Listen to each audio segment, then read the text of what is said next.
श्री गणेशाय नमः। श्री हरि। संक्षिप्त श्रीमद् देवी भागवत। सत्यव्रत का त्रिशंकु नाम होने का कारण भगवती की कृपा से सत्यव्रत की शाप मुक्ति, सत्यव्रत का सदेह स्वर्ग जाने का आग्रह, वशिष्ठ के द्वारा सत्यव्रत को शाप, हरिश्चंद्र की कथा का प्रारंभ। व्यास जी कहते हैं, राजन, वे महाराज मानधाता सत्य प्रतिज्ञ चक्रवर्ती नरेश हुए। संपूर्ण भूमंडल पर उनकी विजय पताका फहरा रही थी। उनके डर से लुटेरे और डाकू पर्वतों की गुफाओं में जा छिपे थे।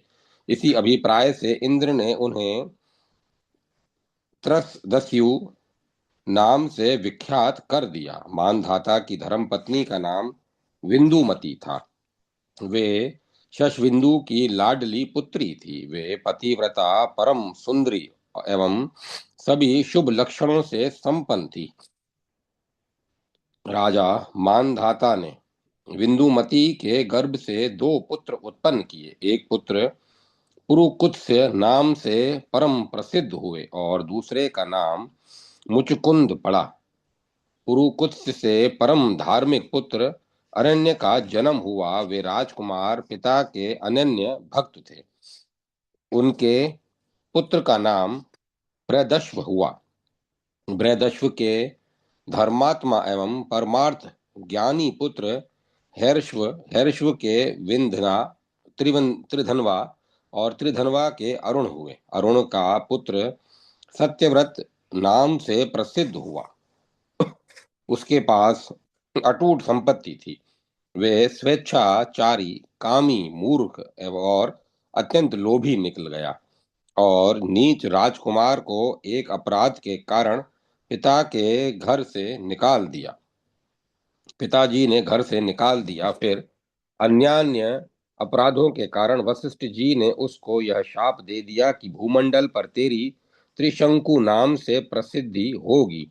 तू संपूर्ण प्राणियों को अपना पैशाचिक रूप भी दिखा सकेगा। व्यास जी कहते हैं, राजन, इस प्रकार वशिष्ठ जी के द्वारा शापग्रस्त होने पर सत्यव्रत ने कठिन तपस्या आरंभ कर दी। किसी एक मुनिपुत्र ने उसे श्रेष्ठ मंत्र बता दिया। परम कल्याण स्वरूपिणी प्रकृतिमयी भगवती जगदम्बा का ध्यान करते हुए वह उस मंत्र का जप करने लगा। राजा जन्मेजय ने कहा, महामते, वशिष्ठ जी के शाप दे देने पर वह राजकुमार त्रिशंकु नाम से कैसे मुक्त हुआ, यह प्रसंग मुझे बताने की कृपा करें। व्यास जी बोले, राजन, शाप के कारण सत्यव्रत के पिशाच के सभी लक्ष्य पिशाच सत्यव्रत में पिशाच के सभी लक्षण आ गए थे, परंतु उसने भगवती की आराधना आरंभ कर दी। एक समय की बात है, सत्यव्रत नवाक्षर मंत्र का जप समाप्त करके हवन करने के लिए ब्राह्मणों के पास गया और भक्ति पूर्वक उन्हें प्रणाम कर कहने लगा, भूदेवों, मैं आपकी शरण में आया हूँ। आप लोग मेरी बात सुनिए। इस समय आप सभी महानुभाव मेरे यज्ञ में ऋत्विज होने की कृपा कीजिए। आप लोग वेद के ज्ञाता एवं परम कृपालु हैं। कार्य में सफलता प्राप्त होने के लिए विधि पूर्वक जप के दशांश हवन की व्यवस्था आप पर निर्भर है। वेदज्ञ शिरोमणि ब्राह्मणों, मेरा नाम सत्यव्रत है। मैं एक राजकुमार हूँ। मैं सत्य सम्यक प्रकार से सुखी हो जाऊं, अतएव मेरे इस कार्य का संपादन आप लोगों को करना चाहिए। राजकुमार सत्यव्रत की बात सुनकर ब्राह्मणों ने उससे कहा, भाई, तुम्हारे गुरुदेव तुम्हें शाप दे चुके हैं। इस समय तुम में पूरी पैशाचिकता आई हुई है। तुम्हारा वेद में अधिकार नहीं रह गया है, अतएव तुम यज्ञ नहीं कर सकते, क्योंकि पैशाचिकता आ जाने पर प्राणी संपूर्ण लोकों में निंद्य समझा जाता है। व्यास जी कहते हैं, जन्मेजय, ब्राह्मणों की यह बात सुनकर राजा सत्यव्रत के दुख की सीमा नहीं रही। उसने सोचा, आज मेरे इस जीवन को धिक्कार है, वन में रहकर मैं क्या करूं। पिता ने मुझे त्याग दिया है, गुरु से मैं अत्यंत शापग्रस्त हूँ। राज्य पर मेरा किंचित भी अधिकार नहीं रहा, घोर पेशाची वृत्ति मुझे घेरे है। ऐसी स्थिति में मैं क्या करूं। यूं विचार कर उस राजकुमार ने लकड़ी बटोर कर एक बहुत बड़ी चिता तैयार की। भगवती जगदम्बा का स्मरण करके वह उस चिता में बैठने की बात सोचने लगा। आग लगा देने पर चिता प्रज्वलित हो उठी। राजकुमार सत्यव्रत ने पहले स्नान किया। तदंतर चिता के सामने हाथ जोड़कर भगवती महामाया का स्मरण करके वह चिता में बैठने के लिए प्रस्तुत हो गया। राजकुमार मरने पर तुल गया है, यह जानकर स्वयं भगवती जगदम्बा उसके सामने आकर आकाश में प्रकट हो गई। महाराज, उस समय भगवती सिंह पर सवार थी। उन्होंने राजकुमार सत्यव्रत को दर्शन देकर मेघ के समान गंभीर वाणी में कहा। देवी बोली, साधो, तुम यह क्या कर रहे हो। अग्नि में शरीर को मत होमो। महाभाग, अभी शांत रहो। अब तुम्हारे पिता वृद्ध हो चुके हैं वीर, वे तुम्हें राज्य सौंप कर तपस्या करने के लिए वन में जाने ही वाले हैं। राजन, खेद प्रकट करना छोड़ दो। आज से तीसरे दिन तुम्हारे पिता के मंत्रीगण तुम्हें ले जाने के लिए आएंगे। मेरी कृपा के वशीभूत राजा के द्वारा राज्य पर तुम्हारा अभिषेक होगा। इसके बाद तुम्हारे निष्कामी पिता ब्रह्मलोक में सिधारेंगे, यह बिल्कुल निश्चित है। व्यास जी कहते हैं, राजन, इस प्रकार सत्यव्रत से कहकर भगवती वहीं अंतर ध्यान हो गई। राजकुमार को चिता में जलने के लिए राजकुमार जो चिता में जलने के लिए तैयार था, रुक गया। उसी समय महात्मा नारद जी अयोध्या में पधारे। उन्होंने आदि से अंत तक सारी बातें राजा को कह सुनाई। जब उन महात्मा नरेश ने सुना कि पुत्र इस प्रकार मरने को तैयार है, तब उनके मन में बड़ी ग्लानि हुई। वे तरह तरह की बातें सोचने लगे। फिर महाराज अरुण ने मंत्रियों से कहा, आप लोग मेरे पुत्र सत्यव्रत के अनुपम कार्य से पूर्ण परिचित हैं। उस बुद्धिमान पुत्र को मैंने वन में जाने की आज्ञा दे दी थी। यद्यपि परमार्थ की अच्छी जानकारी रखने वाला वह पुत्र राज्य का अधिकारी था, फिर भी मेरी आज्ञा से वह तुरंत जंगल में चला गया। मुझे पता लगा है कि मेरा वह क्षमाशील कुमार अभी उस जंगल में ही निर्धन होकर कालक्षेप कर रहा है। वशिष्ठ जी ने शाप देकर उसे पिशाच के समान बना दिया है। वह दुख से अत्यंत घबराकर आग में जल जाने के लिए तैयार हो गया था, परंतु भगवती जगदम्बा ने उसे इस कार्य से रोक दिया है। फिर वह वहीं रहता है। अतएव आप लोग शीघ्र जाइए और मेरे उस पुत्र को आश्वासन देकर तुरंत यहाँ लाने का प्रयत्न कीजिए। मेरा वह औरस पुत्र प्रजा की रक्षा करने में पूर्ण कुशल है।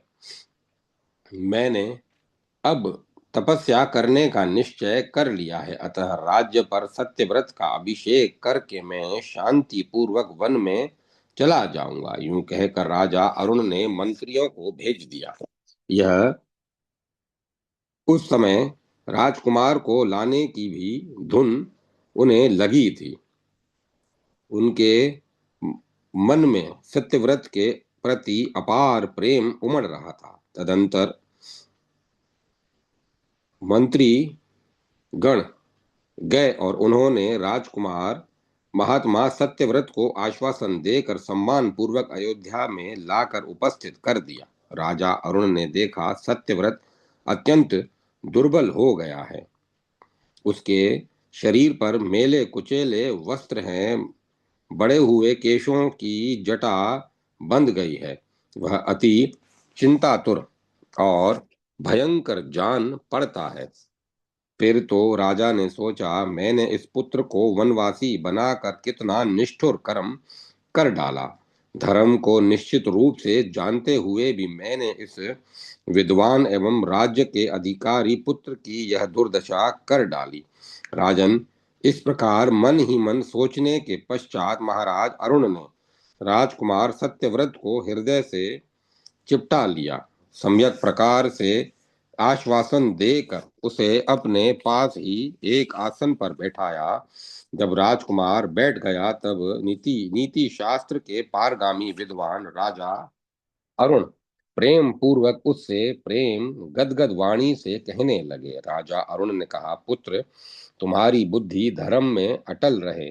तुम्हें बड़ों का सदा सम्मान करना चाहिए। न्याय पूर्वक मिले हुए धन को ही अपने खजाने में रखना चाहिए। तुम्हारे प्रयत्न से प्रजा निरंतर सुरक्षित रहे। तुम न कभी झूठ बोलना और न निंदित मार्ग मार्ग पर पैर रखना। श्रेष्ठ पुरुषों के आज्ञा अनुसार ही तुम्हें कार्य करना चाहिए। तपस्वी लोग तुमसे सदा सम्मान पाते रहें। दुष्ट लुटेरों का दमन करना, इंद्रियों पर विजय प्राप्त किए रहना। पुत्र, कार्य में सफलता प्राप्त करने के लिए राजा को चाहिए कि वह मंत्रियों के साथ सदा आवश्यक गुप्त मंत्रणा करता रहे। पुत्र, राजा सबका आत्मा समझा जाता है। छोटे शत्रु की भी वह अपेक्षा न करे। नम्र मंत्री भी यदि शत्रु से मिला हो तो उस पर विश्वास नहीं करना चाहिए। शत्रु और मित्र सब में सर्वथा गुप्तचर नियुक्त रखे जाएं। तुम धर्म में आस्था रखना, प्रतिदिन दान करना, कोरी बात न करना, दुष्टों का साथ कभी मत करना, भांति भांति के यज्ञों में संलग्न रहना, महर्षि गण का सदा सत्कार करते रहना, स्त्री, जुआरी और नपुंसक पर कभी भी विश्वास न करना, शिकार में अत्यंत आदर बुद्धि रखना सर्वथा निषिद्ध है। जुआ, मदिरा, अश्लील गान और वेश्या, इनसे स्वयं बचना और प्रजा को भी इनसे सदा बचाना। सदा सर्वदा ब्रह्म मुहूर्त में उठ जाना, स्नान आदि सभी नित्य नियमों के से निवृत्त होकर विधि पूर्वक परम आद्या शक्ति भगवती जगदम्बा की पूजा करना, दीक्षित होकर भक्ति के साथ उनका अर्चन करना। पुत्र, इन पराशक्ति के चरणों की आराधना करना ही इस जन्म में सफलता है। जो एक बार भी भगवती की प्रधान पूजा करके चरणोदक पीता है वह पुनः कभी माता के गर्भ में नहीं जा सकता। यह बिल्कुल निश्चित है। सारा जगत दृश्य है और भगवती जगदम्बा दृष्टा एवं साक्षी है। इस प्रकार के भाव से भावित होकर निर्भीकता पूर्वक स्थित रहना, प्रतिदिन के नित्य नियम का सम्यक प्रकार से पालन करके सभा में जाना और ब्राह्मणों को बुलाकर उनसे धर्म शास्त्र संबंधी निर्णित विषय पूछना, वेद और वेदांग के पारगामी आदरणीय ब्राह्मणों की पूजा करके उन सुयोग्य पात्रों को गौ, सोना आदि दान देना। किसी भी मूर्ख ब्राह्मण की कभी पूजा न करना। कभी किसी मूर्ख ब्राह्मण को कुछ देना ही पड़ जाए तो भोजन से अधिक न देना। पुत्र, तुम किसी भी परिस्थिति में लोभवश धर्म का उल्लंघन कभी मत करना। इसके सिवाय तुम्हारा एक परम कर्तव्य यह है कि तुम्हारे द्वारा भी कभी भी ब्राह्मणों का अपमान न हो जाए, क्योंकि ब्राह्मण भूदेव हैं। पृथ्वी पर वे साक्षात देवता माने जाते हैं। अतः उनका यत्न पूर्वक सम्मान करना ही वांछनीय है। क्षत्रियों के कारण ब्राह्मण ही है, इसमें कोई संदेह नहीं। जल से अग्नि की, ब्राह्मण से क्षत्रिय की और पत्थर से लोहे की उत्पत्ति मानी गई है। उनका सर्वव्यापी तेज अपनी योनि में ही शांत होता है। अतएव कल्याण की इच्छा रखने वाले राजा को चाहिए कि वह विशेष रूप से विनय पूर्वक दान देकर ब्राह्मणों का सत्कार करे। धर्म शास्त्र के अनुसार सदा दंड नीति का व्यवहार करे। न्याय से प्राप्त हुए धन का ही संग्रह करे। व्यास जी कहते हैं, राजन, इस प्रकार पिता के समझाने पर राजकुमार त्रिशंकु ने हाथ जोड़कर प्रेम पूर्वक गदगद वाणी में पिता से कहा, बहुत ठीक है पिताजी, मैं ऐसा ही करूंगा। फिर महाराज अरुण ने वेद एवं शास्त्र के पारगामी मंत्रज्ञ ब्राह्मणों को बुलाया, अभिषेक की सारी सामग्रियां एकत्रित कराई, संपूर्ण तीर्थों का जल मंगवाया, मंत्री मंडल और सभी सामंत नरेश आमंत्रित हुए। शुभ मुहूर्त में राजा ने अपने उस कुमार को विधि विधान के साथ श्रेष्ठ राज्यासन पर आरूढ़ कर दिया। यूं पिता अरुण ने पुत्र त्रिशंकु का विधिवत राज्याभिषेक करके अपनी धर्मपत्नी के साथ पवित्र वानप्रस्थ आश्रम में प्रवेश किया। वे वन में गंगा के तट पर चले गए और वहां उन्होंने कठिन तपस्या आरंभ कर दी। आयु समाप्त हो जाने पर वे स्वर्ग में सिधारे। देवताओं ने भी उनका स्वागत किया। इंद्रासन के समीप ही उन्हें स्थान मिला। वहां रहकर वे निरंतर सूर्य के समान शोभा पाने लगे। राजा जन्मेजय ने कहा, प्रभु, आप अभी कथा के प्रसंग में बता चुके हैं कि गुरुदेव वशिष्ठ ने अत्यंत कुपित होकर सत्यव्रत को शाप दे दिया। फलस्वरूप सत्यव्रत के पेशाचिकता आ गई, तो फिर उस पेशाचित्व से उसका उद्धार कैसे हुआ, यही मेरे प्रश्न का विषय है। शापग्रस्त प्राणी सिंहासन पर बैठने का अनाधिकारी हो जाता है। सत्यव्रत से दूसरा कौन ऐसा उत्तम कर्म बन गया जिसके कारण उसे शाप मुक्त करने में मुनिवर वशिष्ठ जी तैयार हो गए। विप्रेश्वर, आप शाप से मुक्त होने का कारण बताने के साथ ही कृपा पूर्वक यह भी स्पष्ट करें कि ऐसी निम्न प्रकृति वाले पुत्र को पिता ने अपने पास फिर क्यों सम्मान पूर्वक बुला लिया। व्यास जी कहते हैं, राजन, वशिष्ठ का शाप लगते ही सत्यव्रत के पिशाच के सभी लक्षण आ गए।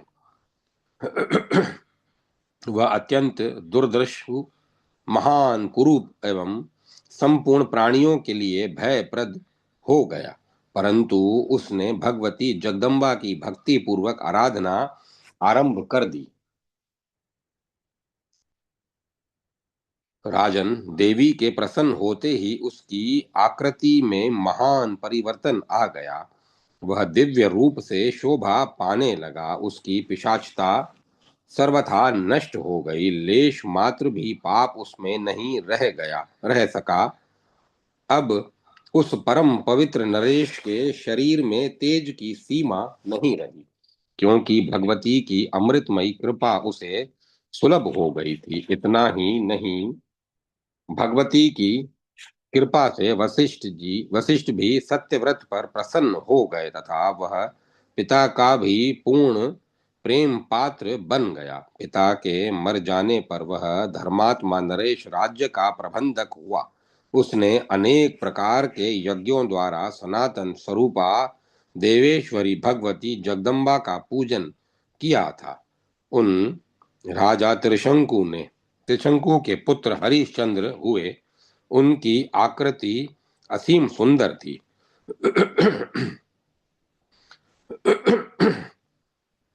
शास्त्रोक्त सभी शुभ लक्षण उनमें विद्यमान थे।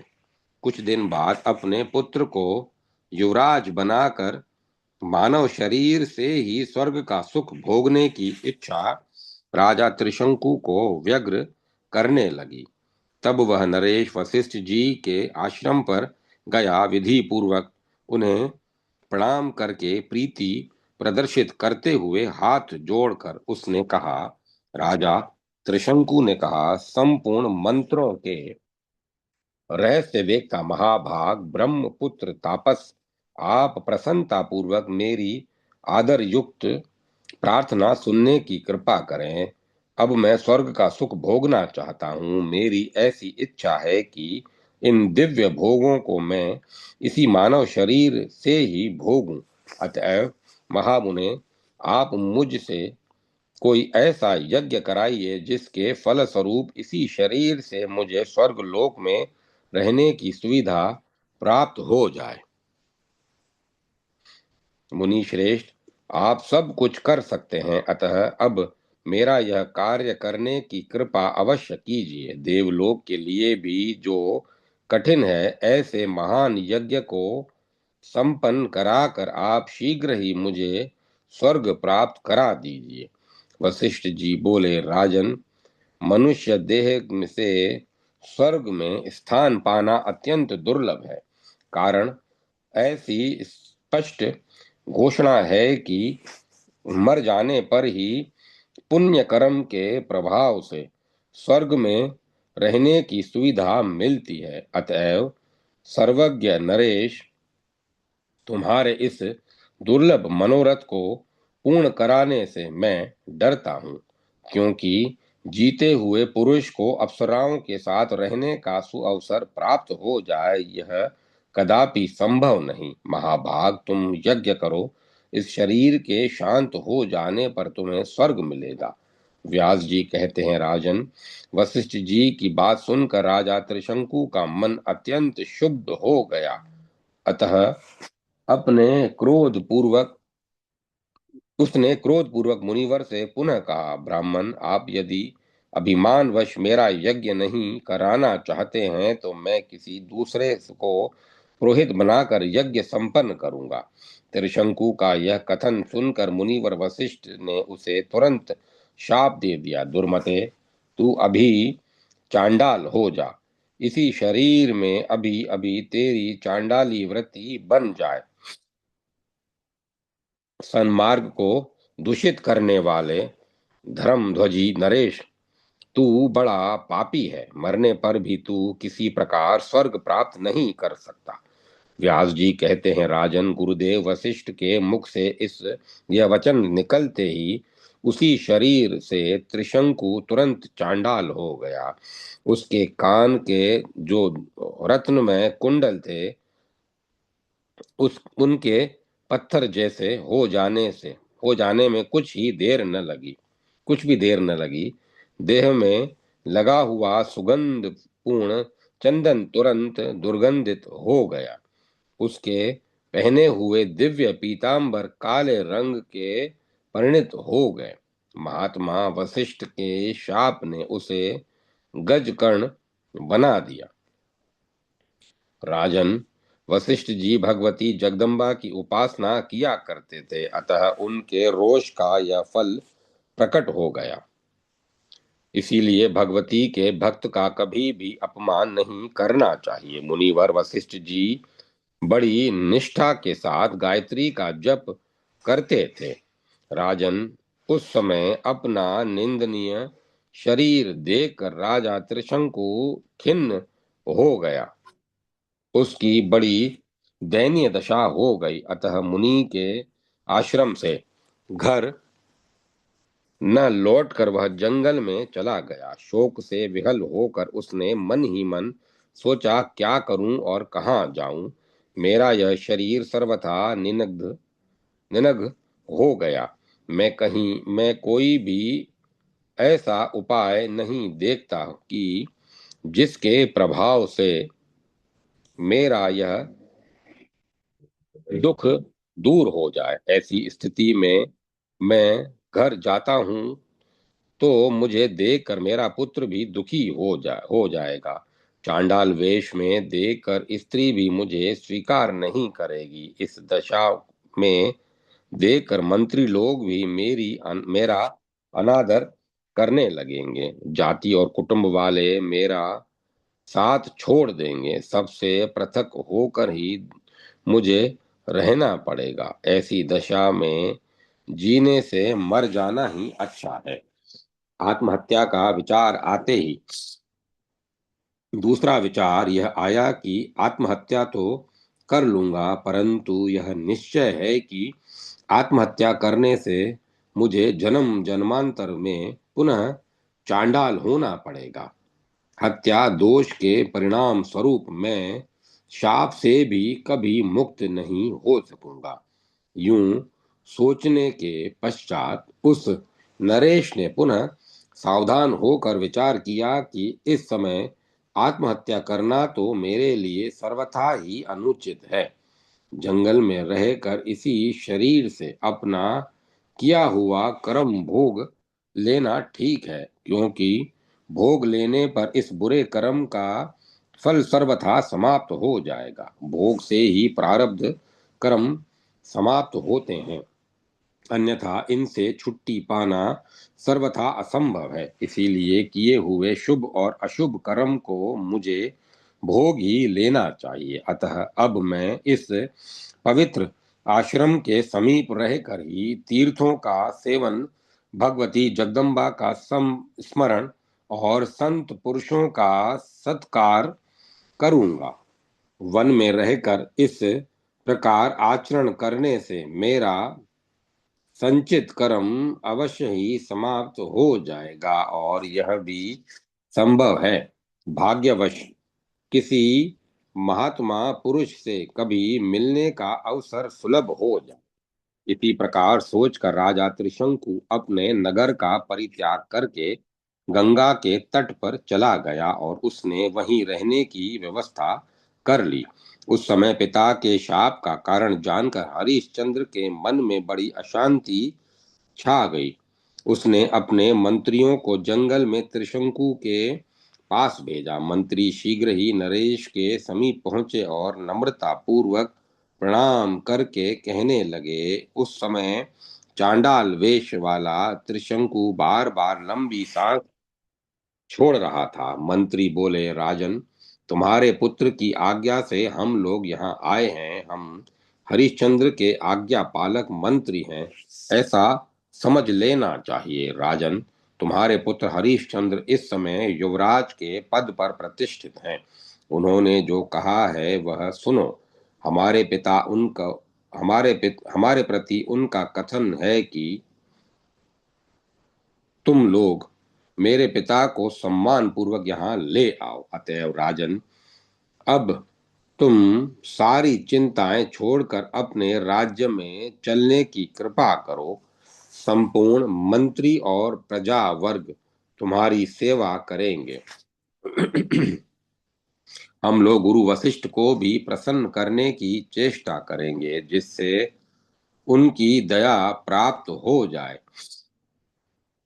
संभव है वे महान तेजस्वी गुरुदेव प्रसन्न होकर तुम्हारा दुख दूर कर देंगे। राजन, तुम्हारे पुत्र ने इस बात को बार बार दोहराया है। अतएव यदि यह बात जच जाए तो इसी समय अपने महल पर चलने की कृपा करो। व्यास जी कहते हैं, राजन, चांडाल के वेश वाले उस राजा त्रिशंकु ने मंत्रियों की उपर्युक्त बातें तो सुन ली, परंतु अपने नगर को जाने की उसके मन में इच्छा प्रकट नहीं हो सकी। उसने मंत्रियों से कहा, सचिवों, तुम लोग नगर को लौट जाओ और मेरे कथनानुसार हरिश्चंद्र से कह दो कि पुत्र, मैं नहीं आऊंगा। तुम सावधान होकर राज्य का भार संभालो। उसे अनेक प्रकार के यज्ञों द्वारा ब्राह्मणों का सम्मान और देवताओं का पूजन करते रहना। महात्मा ने इस स्वपच वेश की घोर निंदा की है। मैं इस शरीर से अयोध्या में नहीं आऊंगा। अतः अब तुम लोग यहाँ से लौट जाओ। देर करना ठीक नहीं। मेरा पुत्र हरिश्चंद्र महान पराक्रमी पुरुष है। उसे राज्यासन पर बिठाकर राज्य का समुचित प्रबंध करने का प्रयत्न करो।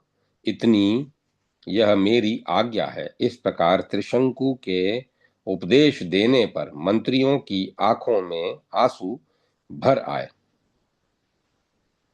तदंतर वानप्रस्थ जीवन व्यतीत करने वाले राजा त्रिशंकु को प्रणाम करके वे तुरंत वहां से लौट गए। अयोध्या में आकर राजकुमार हरिश्चंद्र को तिलकधारी नरेश बना दिया।